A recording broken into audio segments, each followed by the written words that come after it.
Everyone, welcome back to our channel. तो आज तक क्या हुआ था कि आज तक तुम लोगों ने जितने भी इक्वेशन में डील किया था सब के सब लीनियर इक्वेशन थी। लीनियर से क्या मतलब आपका भैया, कोई भी इक्वेशन होती है, मान लो ax plus B is equals to C. Equation की जो हाईएस्ट पावर होती है ना, उसको हम इक्वेशन की डिग्री बोलते हैं। जैसे यहाँ पे इक्वेशन की हाईएस्ट पावर क्या है, 1 है, तो ये डिग्री क्या है, इसकी डिग्री होगी 1। अब हर एक इक्वेशन की डिग्री के हिसाब से हम उसे क्लासीफाई करते हैं। 1 है लीनियर है, 2 है क्वाड्रेटिक है, 3 है क्यूबिक है। ठीक है। अब अभी तक तुमने जो डील किया था सबके सब लीनियर में किया था। अब तुम क्या करोगे, क्वाड्रेटिक इक्वेशन के अंदर डील करोगे। ठीक है। क्वाड्रेटिक इक्वेशन के अंदर कैसे डील करते हैं अभी देखो। इस चैप्टर के अंदर तुम सिर्फ यही देखने वाले हो कि क्वाड्रेटिक इक्वेशन के अंदर कैसे डील करते हैं। क्वाड्रेटिक इक्वेशन पहले होती क्या है, रिव्यू करते हैं।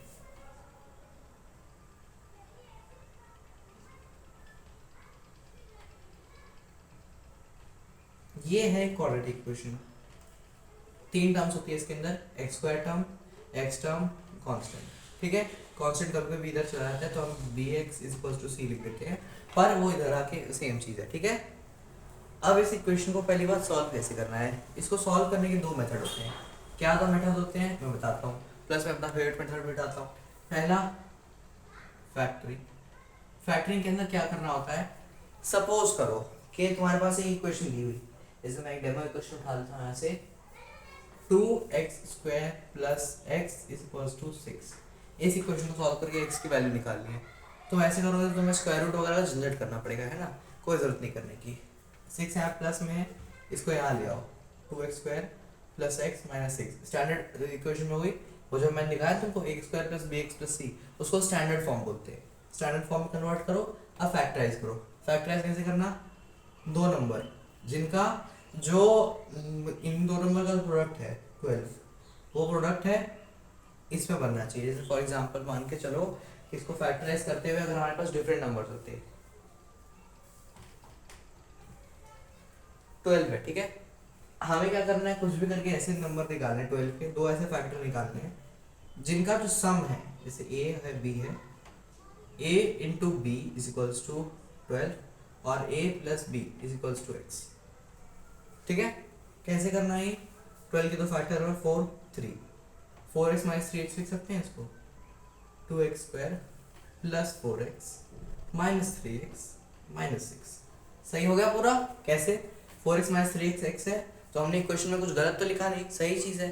बस कॉमन लो, 2x² + 4x क्या कॉमन है, 2x कॉमन है सर, बच गया क्या, x बचा, 2 बचा, 2 बचा ना, ठीक है, -3x + 6 क्या कॉमन है, 2 कॉमन है। अब माइनस कॉमन लिया तो अंदर सारा प्लस हो जाएगा। 1 यहाँ पे 1 के बजाय x लिख देंगे, +2 x + 2 x + 2 सेम हो गया, ये एक ही बार आएगा, ये ब्रैकेट वाले सारे एक साथ। ठीक है। अब क्या करें इसको सॉल्व करने के लिए, x = -2, इसको इधर ले जाओ, x + 2 = 0 कर दो, इसको भी = 0 कर दो, 2x = 2 x = 2। तो x के दो सॉल्यूशन हो गए, क्या हो गया, 1 हो गया, -2 हो गया। ये मेरा फेवरेट मेथड है सॉल्व करने का। क्यों, क्योंकि इसके अंदर ज़्यादा झंझट नहीं करना पड़ता। अगर आपने एक बार में फैक्टरिंग कर ली तो आपका काम हो गया। ठीक है। इस मेथड के अंदर तुमको कुछ नहीं करना होता, जो फैक्टरिंग वाली क्वेश्चन है ना, उसमें ध्यान से हाथ लगाना पड़ता है। दूसरा मेथड क्या है, फॉर्मूला लगाना।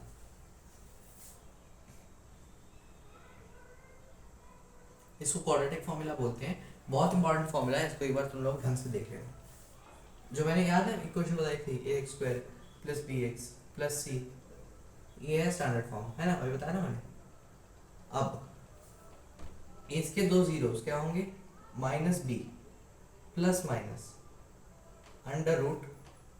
√b² 4ac / 2a। ये क्या लिखा भैया आपने, इसको हम लोग बोलते हैं क्वाड्रेटिक फॉर्मूला। कोई भी अगर तुम्हें क्वाड्रेटिक इक्वेशन सॉल्व करनी है तो उसको सॉल्व करने के लिए एक फॉर्मूला होता है ये। ठीक है।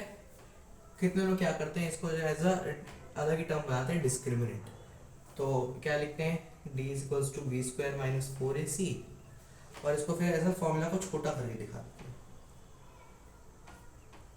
फॉर्मूला वही है सेम, मेरे ख्याल से तुम ये वाला याद रखो, इसमें फिर ज़्यादा एक्स्ट्रा स्टेप हो जाते हैं। फिलहाल तुम ना करो तो बेहतर है, ठीक है। इस फॉर्मूले के अंदर तुमको क्या करना होता है, इसके जो टर्म्स है उसको इसमें पुट करते जाओ, तुम्हारा काम होता रहेगा, ठीक है। अब ये टर्म, ये क्वेश्चन तो हो गई।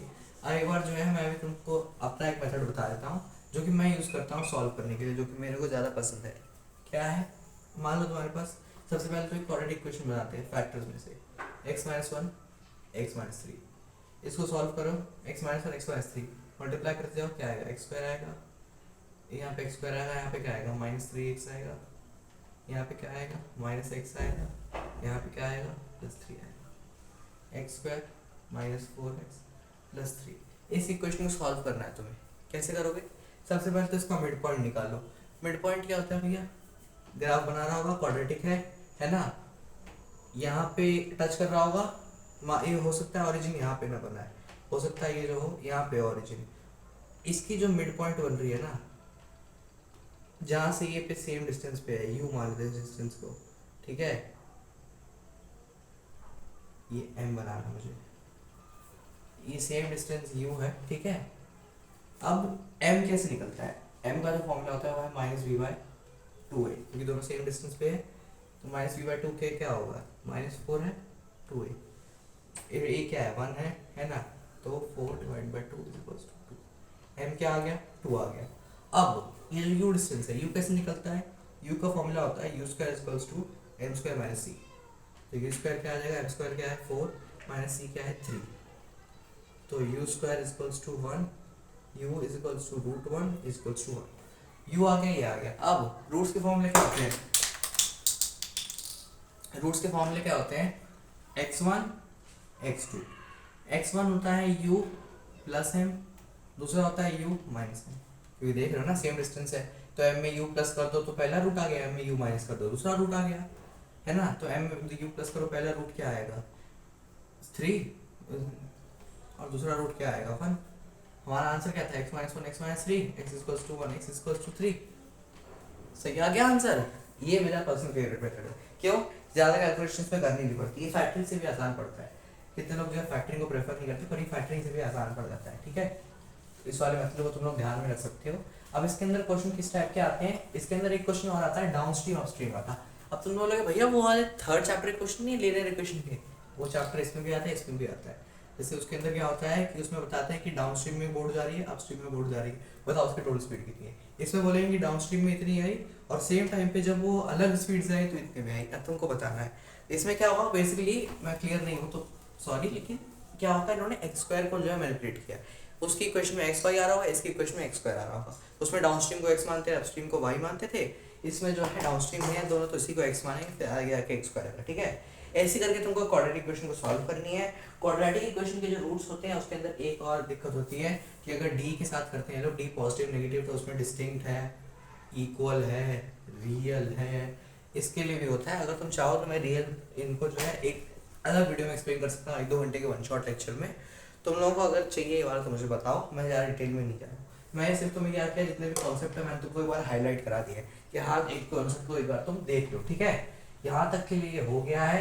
अब आगे अगर किसी को चाहिए तो मुझे बताना, ठीक है। फिलहाल इस क्वाड्रेटिक इक्वेशन को यहीं पे खत्म करते हैं, ठीक है। यहाँ पे इसको देखना, दिमाग लगाना, क्वेश्चन में हो जाएगा, ठीक है। तब तक के लिए और bye, I will see you in the next class.